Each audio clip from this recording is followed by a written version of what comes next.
ഞാൻ ഒരു സംഗീത സംവിധായകൻ ആകുമെന്ന് ഞാൻ ഒരിക്കലും വിചാരിച്ചിട്ടേയില്ല. വെയിൽ ചില്ല പൂക്കും നാളിൽ കളിത്തൊട്ടിലാടി കിളി നൊന്തു പാടിയ രാഗം രാരീരം രാരോ അതു മനമാകെ നിറഞ്ഞേ രാരീരം. സിനിഗ്രാമിന്റെ എല്ലാ പ്രേക്ഷകർക്കും സ്വാഗതം. 1986 നവോദയ നമ്മുടെ മലയാളത്തിലെ ഒരു ബിഗ് ഫെയിം കുറെ പുതുമുഖങ്ങൾ അവതരിപ്പിച്ചു. സിനിമയുടെ പേര് 1 മുതൽ 0 വരെ. അതിൽ അതുവരെ തിരക്കഥാകൃത്ത് ആയിരുന്ന രഘുനാഥ് പലേരി സാറാണ് സംവിധായകൻ. അവർക്കൊരു നിർബന്ധം ഉണ്ടായിരുന്നു, ഒരു പുതിയ സംഗീത സംവിധായകനെ വേണമെന്ന്. അങ്ങനെ അവർ വന്ന് എത്തിപ്പെട്ടത് മനോഹരമായ ഒരുപാട് ഗാനങ്ങൾ പിൽക്കാലത്ത് നമുക്ക് സമ്മാനിച്ച നമ്മുടെ ഏറ്റവും പ്രിയപ്പെട്ട മോഹൻ സിത്താരയുടെ അടുത്തായിരുന്നു. പിന്നെയെല്ലാം നമ്മൾ കണ്ടത് കാഴ്ചകളിൽ. ഇന്ന് നമ്മുടെ അതിഥി മോഹൻ സിത്താര സാറാണ്. സാറിന് സ്വാഗതം ചെയ്യുന്നു. സർ, സ്വാഗതം. Thank you. 1 മുതൽ 0 വരെ എന്ന സിനിമയിലെ ഗാനങ്ങൾക്ക് സംഗീതം ചെയ്യുമ്പോൾ എന്തെങ്കിലും സാറ് കരുതിയിരുന്നോ ഇത്രയും കാലം മലയാള സിനിമയിൽ നിലനിൽക്കാൻ പറ്റുമെന്ന്? ഒരിക്കലും വിചാരിച്ചിട്ടല്ല. ഞാൻ ഒരു സംഗീത സംവിധായകൻ ആകുമെന്ന് ഞാൻ ഒരിക്കലും വിചാരിച്ചിട്ടേയില്ല. മ്യൂസിക് പഠിച്ചുകൊണ്ടിരിക്കുന്ന സമയത്ത് എൻ്റെ ലൈഫിൽ മറ്റൊരു ചിന്ത ഇവിടെ ഉണ്ടായിരുന്നില്ല. പഠിക്കുക, പിന്നെ അടുത്തത് പഠിക്കുക, ഇങ്ങനെ പഠിച്ചുകൊണ്ടേയിരുന്നു.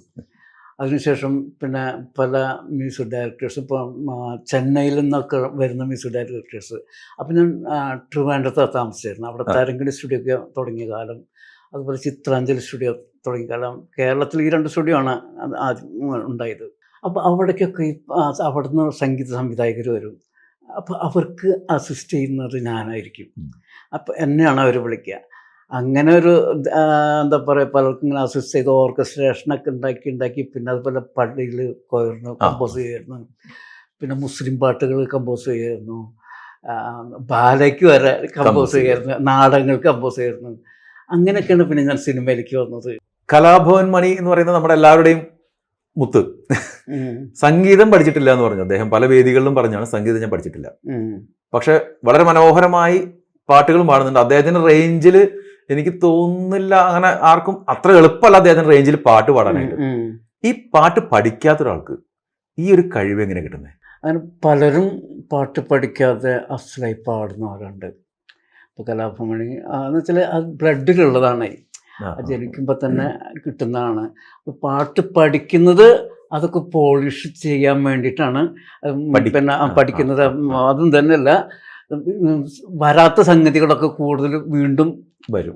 അത് ഡെവലപ്പ് ചെയ്യാനാണ് നമ്മൾ സംഗീതം പഠിക്കുന്നത്. ഓൾറെഡി അതല്ലാത്ത ഒരുപാട് ആളുകൾ, ഇപ്പോൾ എസ് ജാനകി, അവർ ക്ലാസിക്കൽ ഇത് പഠിച്ചിട്ടില്ല. അങ്ങനെ SPB അങ്ങനെ പലരും പഠിക്കുക. പക്ഷെ അവർ അസലായി പാടുന്നുണ്ട്. മനസ്സിലായില്ല, അത് ദൈവത്തിൻ്റെ ഒരു ഗിഫ്റ്റ് തന്നെയാണ് അത്. ഇപ്പൊ ഏത് കഠിന ഹൃദയനെ പോലും അലിയിക്കുന്നതാണ് സംഗീതം എന്ന് പറയുന്നത് കേൾക്കാം. തീർച്ചയായിട്ടും. അതുപോലെ തന്നെ സംഗീത തെറാപ്പി വരെ ഉണ്ട്. മറ്റുള്ള കലകൾക്ക് അങ്ങനെ തെറാപ്പി ഉണ്ടോ എന്ന് എനിക്ക് അറിയില്ല.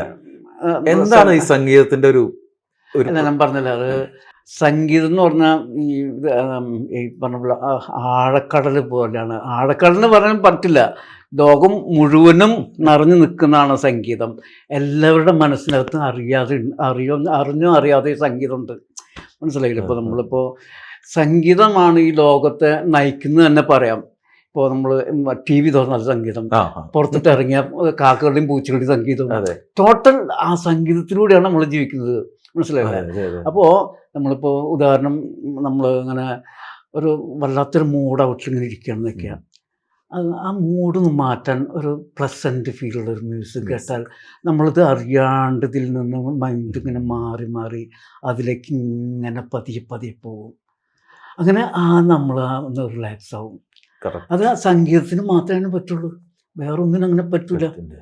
മനസ്സിലായില്ലേ? അത് ഒരു മരുന്ന് തന്നെയാണ് ശരിക്കും. പിന്നെ ഒന്നുകൂടെ ഞാൻ പറയാം, നമ്മൾ ഈ സംഗീതം ഒരുപാട് നമ്മൾ ഇഷ്ടപ്പെടുകയാണെങ്കിൽ അത് മനസ്സെപ്പോഴും ഭയങ്കര ഹാപ്പി ആയിരിക്കും. നമ്മൾ സംഗീതം ഇതുപോലെ തന്നെ നമ്മൾ കൂടുതൽ അടുക്കും തോറും നമ്മൾ ദൈവത്തിലേക്ക് കൂടുതൽ അടുക്കും ചെയ്യും. സാറിന്റെ മുഖത്ത് എപ്പോഴും ഒരു വിഷാദ ഭാവമാണെന്നാണ് പറയുന്നത്. അതിപ്പോ ഞാനിപ്പോ എന്താ പറയാ, പലരും പറയും സാറിന്റെ പല ഇന്റർവ്യൂസും പല സ്ഥലത്തു നിന്ന് സാറിനെ ഞങ്ങൾ കാണാറുണ്ട്. പക്ഷെ സാറിങ്ങനെ ഇങ്ങനെ വിഷാദനായിട്ടിരിക്കുന്നത് കാണാം. അത് എന്താ കാരണം ഒന്ന് ചോദിച്ചു നോക്കും. അത് ദൈവത്തിനോട് ചോദിക്കട്ടെ കേട്ടാ. അല്ല, എൻ്റെ ഒരു കുഴപ്പമെന്ന് ഞാൻ പറഞ്ഞിട്ടുണ്ട് നേരത്തെ, ഞാൻ ഒരിക്കലും ഉണ്ടാകുന്ന ഒരിക്കലും ഇങ്ങനെ അതായിരിക്കാം ചിലപ്പോഴും. ഞാൻ ആരോടും അങ്ങനെ അത്യാവശ്യം മാത്രം സംസാരിക്കുന്ന ഒരാളാണ്. കൂടുതൽ അങ്ങോട്ട് എന്താ പറയാ അങ്ങനെ ബഹളം ഇതൊന്നും ഇല്ലാത്തൊരു കേറി അറ്റാക്ക് ചെയ്യില്ല. അതാണ്. പക്ഷെ കേറി അറ്റാക്ക് ചെയ്യണം. ഇപ്പോഴത്തെ കാലഘട്ടം മാറിപ്പോയി. അറ്റാക്ക് ചെയ്യണം. അതെ. ഇപ്പൊ ഈ പറഞ്ഞ പോലെ ഞാൻ ശ്രദ്ധിക്കാറുണ്ട്, ഒരുപാട് ആളുകൾ ഒരുപാടെന്നല്ല ഒരുപാട് സംസാരിക്കും. ചില ആളുകളൊക്കെ സംസാരം ഭയങ്കര സ്റ്റൈലായിരിക്കും, പക്ഷെ പ്രവൃത്തിയിൽ ഉണ്ടാവില്ല. ചിലര് പ്രവൃത്തി ഭയങ്കരമായിരിക്കും, ഒന്നും മിണ്ടൂല. അതെ, അങ്ങനെ ചില അങ്ങനത്തെ ഒരു വ്യത്യാസങ്ങളൊക്കെ ഉണ്ട്. അതേപോലെ സാറിന്റെ ജീവിതത്തിൽ വ്യക്തിപരമായ ഒരു കാര്യം എന്താണെന്ന് ചോദിച്ചാൽ എന്താ പറയാ? ഇപ്പൊ നിങ്ങളുടെ ലൈഫിൽ എന്തൊക്കെയെങ്കിലും പുറത്ത് പറയാൻ പറ്റാത്ത എത്രയോ കാര്യങ്ങളുണ്ട്. അത് നമ്മുടെ ഈ പറഞ്ഞ പോലെ എല്ലാ മനുഷ്യന്റെ ജീവിതത്തിലുള്ളതാണ്. പുറത്തോട്ട് പറയാൻ പറ്റാത്ത കുറെ വിങ്ങലും നിറഞ്ഞ കുറെ കാര്യങ്ങളൊക്കെ ഉണ്ടാവും. കുറച്ച് വർഷങ്ങൾക്ക് ശേഷമാണ് സാറും കൈതപ്രം സാറും കൂടിയിട്ട് ഒന്നിക്കുന്നത് ഓട്ടോറിക്ഷക്കാരുടെ ശ്രദ്ധയ്ക്ക്. അപ്പൊ അതില് റെക്കോർഡിങ് കഴിഞ്ഞു, പടം ഇറങ്ങിയിട്ടില്ല. പടത്തിന് വേണ്ടി ഞങ്ങൾ വെയിറ്റിംഗ് ആണ്. കാരണം ഇത്രയും നല്ല ലെജൻസിന്റെ പാട്ട് കേൾക്കാനുള്ള ഒരു ഭാഗ്യം, നല്ല പാട്ടുകൾ പുതുതലമുറയ്ക്കും കിട്ടട്ടെ എന്ന് ആശംസിക്കുകയാണ്. അതിനിപ്പോ ഇപ്പോൾ കൈതപ്രം ഉണ്ടായിരുന്നു, ഞാനുണ്ട്, പിന്നെ ഡയറക്ടർ, പ്രൊഡ്യൂസർ, പിന്നെ ട്രാക്ക് പാടുന്ന പിള്ളേർ ആരൊക്കെ ഉണ്ടായിരുന്നു. അങ്ങനെ പാട്ടും എല്ലാം കമ്പോസ് ചെയ്ത് നമ്മളത് റെക്കോർഡ് ചെയ്ത് വെക്കും. റെക്കോർഡ് ചെയ്ത് മറക്കാതിരിക്കാം. റെക്കോർഡ് ചെയ്യും. ഈ സമയത്ത് റെക്കോർഡ് ചെയ്യുന്ന സമയത്ത് പ്രൊഡ്യൂസർ അപ്പുറത്തിരിപ്പുണ്ട്, ഡയറക്ടർ അപ്പുറത്തിരിപ്പുണ്ട്. അങ്ങനെ അവരിങ്ങനെ കണ്ണിന്നൊക്കെ വെള്ളം വന്നിട്ടേ ഒരു എന്താ പറയുക, ഒരു ഭയങ്കര ഫീല്. കാരണം ഒരു അച്ഛൻ്റെ അവസ്ഥയാണ് ഈ പാട്ടിലൂടെ നമ്മൾ പറയുന്നത്. ഒരച്ഛൻ എന്താണ്, ആളുകൾ മുമ്പിൽ ഇങ്ങനെ കളിക്കും ചിരിക്കുന്നൊക്കെ ഉണ്ടാവും, പക്ഷേ ഒരു കുടുംബത്തിന് വേണ്ടി നീറുന്ന ഒരു അച്ഛൻ്റെ മാനസികാവസ്ഥ, മക്കള്, ഭാര്യ, അവരാണ് ലോകം. പക്ഷേ അതൊന്നും ആളുകളോട് ഈ അച്ഛൻ പറഞ്ഞു നടക്കില്ല. എല്ലാ സംഭവങ്ങളും വിഷമങ്ങളും സന്തോഷവും എന്തായാലും മനസ്സിനകത്ത് ഇങ്ങനെ ഒതുക്കി നടക്കുന്ന ഒരു അച്ഛൻ്റെ ഒരവസ്ഥ നമ്മൾ ഈ പാട്ടിലൂടെ പറഞ്ഞപ്പോഴേ അവരുടെ കണ്ണിന്നൊക്കെ ഇങ്ങനെ വെള്ളം വന്ന് പോയി. അതുപോലെ കുഴപ്പമില്ലാത്ത മ്യൂസിക്കും അതിനകത്ത് വന്നിട്ടുണ്ട്. നല്ലൊരു പാട്ടാണത്. ദൈവം സാധിച്ച് ഇറങ്ങാന്ന് വെച്ചാൽ ഹിറ്റാവാൻ സാധ്യതയുണ്ട്. കുറച്ച് വർഷങ്ങൾക്ക് ശേഷം ഒരു സൂപ്പർ ഹിറ്റ് സോങ് വീണ്ടും സാറിന്റെയും പിന്നെ ഈ പറഞ്ഞ പോലെ നമ്മൾ ചെയ്യുക, നമുക്ക് ആത്മാർത്ഥമായി ചെയ്യുക. കാരണം ഒന്നും നമ്മളല്ല ഉണ്ടാവും ചെയ്യുന്നത്, എല്ലാം നമ്മളെ ഭരിക്കുന്ന ആരൊക്കെയാണ്, അതൊക്കെയാണ് നമുക്ക് ചെയ്തു തരുമ്പോൾ ആ വഴികളിലൂടെ സഞ്ചരിക്കണമെന്ന് മാത്രം നമ്മൾ സഞ്ചരിപ്പിക്കുന്നു.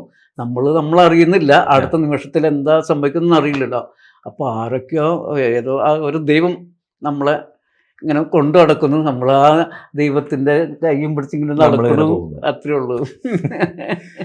സാറിൻ്റെ ഫാമിലി ഒന്ന് നമ്മുടെ പ്രേക്ഷകർക്ക് വേണ്ടി. എൻ്റെ ഭാര്യയുടെ പേര് ബേബി.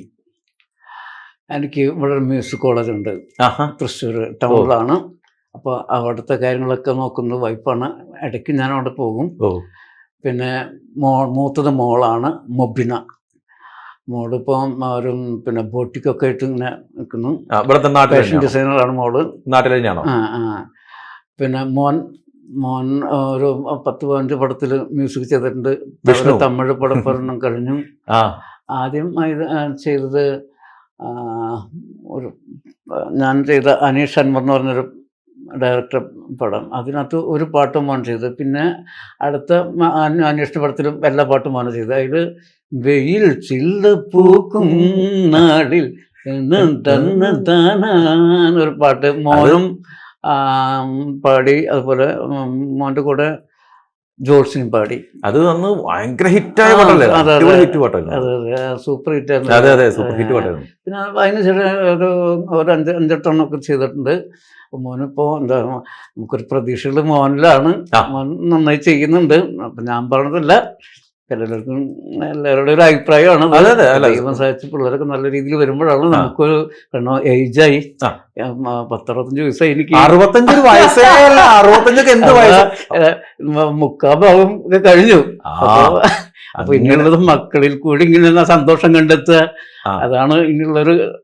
അല്ല, അങ്ങനെ വിചാരിക്കണം. നമുക്ക് ചെയ്യാനുള്ള കാര്യങ്ങൾ നമുക്ക് ചെയ്യാൻ പറ്റും. അതുണ്ട്, ചെയ്യുന്ന വർക്ക് കിട്ടിയാൽ നമ്മൾ അത് ചെയ്യും. അതല്ല എന്നാലും ഒരു സുഖമുണ്ടല്ലോ, മക്കളും ഭാര്യയും മക്കളൊക്കെ ആയിട്ട് ഇങ്ങനെ ഇരിക്കുക, അവർക്ക് ഇങ്ങനെ തമാശ പറഞ്ഞിരിക്കുക, അതിലൊരു സുഖം വേറെ ഇല്ല അല്ലെ. അതിനപ്പുറം സുഖം വേറെ ഇല്ലാത്തൊരവസ്ഥയാണ്. ഞാനും അധികം വീട്ടിൽ നിന്ന് പുറത്തോട്ട് ഇറങ്ങാറില്ല. മക്കളുടെ കൂടെയും ഭാര്യയുടെയും കൂടെ ഇങ്ങനെ ഇരിക്കുക, കാര്യങ്ങൾ പറയുക. പിന്നെ എനിക്ക് ഞാൻ എഴുതുന്നുണ്ട് ഇപ്പോ, ചുമ്മാ രസത്തിന് വേണ്ടി. അത് ഫുൾ ടൈം എഴുത്തിലാണ്. സാറ് എന്തെഴുതുന്നത്? പാട്ടാണ് എഴുതുന്നത്, കഥയാണ് എഴുതുന്നത്? സ്ക്രിപ്റ്റ്. പിന്നെ അതുപോലെ മ്യൂസിക് കമ്പോസിംഗ് ഉണ്ട്, ഇടയ്ക്കിടയ്ക്ക് പടങ്ങളുണ്ടാവും. അങ്ങനെ ഇപ്പൊ ഫുൾ ബിസിയാണ് ഇപ്പോ.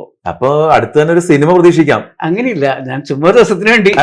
നമ്മുടെ രസത്തിന് വേണ്ടി എഴുതുന്നതാണല്ലോ പലപ്പോഴും. ഇത്രയും വർഷത്തിൽ ഞാൻ പണ്ട് മ്യൂസിക് ഡയറക്ടർ ആവണേക്ക് മുന്നേ പഠിച്ചുകൊണ്ടിരിക്കുന്ന കാലത്ത് ഞാൻ സ്ക്രിപ്റ്റ് ഒക്കെ ഇങ്ങനെ നാടകങ്ങളൊക്കെ എഴുതിയായിരുന്നു. അത് അഭിനയിക്കും, പിന്നെ അതുപോലെ തന്നെ ഡയറക്റ്റ് ചെയ്യുകയൊക്കെ ചെയ്തായിരുന്നു. അങ്ങനെ ഒരു കാര്യം ഉണ്ടായിരുന്നു, വളരെ കൊച്ചു നല്ല കേട്ടാ. അതിപ്പോ വീണ്ടും ഡെവലപ്പ് ചെയ്തുകൊണ്ടിരിക്കുക. അത് നല്ലൊരു കാര്യമല്ലേ? നമുക്കൊരു സമയം പോവാൻ ഒരു നല്ലൊരു സമയം പോവല്ല, നമ്മളൊരു ഒരു സൃഷ്ടി ചെയ്യാണല്ലോ. പിന്നെ അപ്പോ സമയം നീ പറയുന്ന പോലെ എനിക്കൊരു ആഗ്രഹമുണ്ട്. എന്നമ്മയെ ഒന്ന് കാണാൻ എന്നുള്ള പാട്ടില്ലേ സാർ, അതൊന്ന് നമുക്ക് പ്രേക്ഷകർക്ക് പാടാവോ? അതോടെ നമ്മുടെ എൻ്റെ ഒരു കുഴപ്പം എന്താണെന്ന് പറയാ, എൻ്റെ ഒരു പാട്ട് പോലും എനിക്ക് ഓർമ്മയില്ല. 2 വരി 1 വരിയൊക്കെ ഓർമ്മയില്ല. അപ്പൊ ഉള്ളത് സാറ് ലിറിക്സ് കറക്റ്റ് കാണുന്നില്ല സാറിന്റെ അതില്. നോക്കാം. എന്നമ്മേ ഒന്നു കാണാൻ എത്ര നാൾ നിന്താനടുത്ത ഈ മടിയിൽ ഒന്നുറങ്ങാൻ എത്ര നാളോ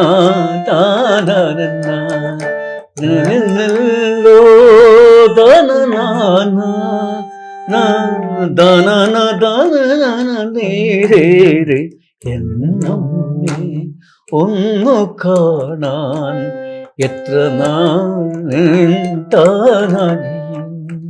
ഈ മധുരത്തിനൊപ്പം ഇരട്ടി മധുരം എന്ന് പറയുന്നൊരു സംഭവമുണ്ട്. അതെല്ലാവർക്കും അറിയാലോ. നമ്മളിതാ ഫാമിലിയുടെ കാര്യമൊക്കെ പറഞ്ഞിരിക്കുമ്പോഴാണ് അവിൻ പുറത്തു വരുന്നത്. അവിൻ എന്ന് പറഞ്ഞാൽ എല്ലാവർക്കും അറിയാം ആരാന്നുള്ളത്. സാറിൻ്റെ മകനാണ്. മകൻ്റെ കാര്യത ഇപ്പോൾ പറഞ്ഞുള്ളൂ. അവിൻ ഇത് അവിടെ എത്തിയിട്ടുണ്ട്. എന്തോ വർക്ക് കഴിഞ്ഞ് വരികയാണ്, പിടിച്ചു വലിച്ച് ഇവിടെ ഇരിക്കാൻ ഒട്ടും താല്പര്യമില്ലാത്തൊരു മനുഷ്യൻ എന്ന് പറഞ്ഞാൽ ഇങ്ങനെ ഒരാളെ ഞാൻ ആദ്യമായിട്ട് കാണുക. അവനിങ്ങനെ ആയാൽ പോരാട്ടോ. തീർച്ചയായിട്ടും. പിന്നെ അവന്റെ പുതിയ വർക്കിന്റെ ഇടയിൽ ഇവിടെ അച്ഛനെ കാണാൻ വന്നാണല്ലേ? അതെ, ഞാൻ ഒരു ആൾക്കൊരു ഫയൽ അയച്ചു കൊടുക്കാൻ വേണ്ടിയിട്ട് അപ്പൊ അതിന്റെ കാര്യം സംസാരിക്കാൻ വേണ്ടിട്ട് വന്നതാണ്. അപ്പോഴാണ് നിങ്ങൾ പെട്ടെന്ന് ഇരുത്തി. ഇരിക്കാൻ ഒരിക്കലും സംഭവിച്ചിരുന്നില്ല. ഭയങ്കര റിസ്ക് ഒക്കെ എടുത്തിട്ടാണ് ഇരുത്തിയത്. കാരണം അവന്റെ വോയിസ് എന്ന് പറയുന്നത് ഒരു സ്പെഷ്യൽ വോയിസാണ് അല്ലേ? വെറുതെയോ? എന്താ കറക്റ്റ് അറിയാം. അവന്റെ വോയിസ് നിങ്ങൾ കേട്ടിട്ടുണ്ട്, ശ്രദ്ധിച്ചിട്ടുണ്ട്. ഒരുപാട് ഇഷ്ടപ്പെട്ട വോയിസാണ്. ആ വോയിസ് ഞാൻ ഏതാണ് അവൻ പാടിയ പാട്ടെന്ന് ഞാൻ പറയുന്നില്ല. അവൻ നമ്മുടെ പ്രേക്ഷകർക്ക് വേണ്ടി ഒന്ന് പാടാവോ? ഞാൻ ശ്രമിക്കാം. എനിക്കൊരു ശ്രുതിയാണായിരുന്നു.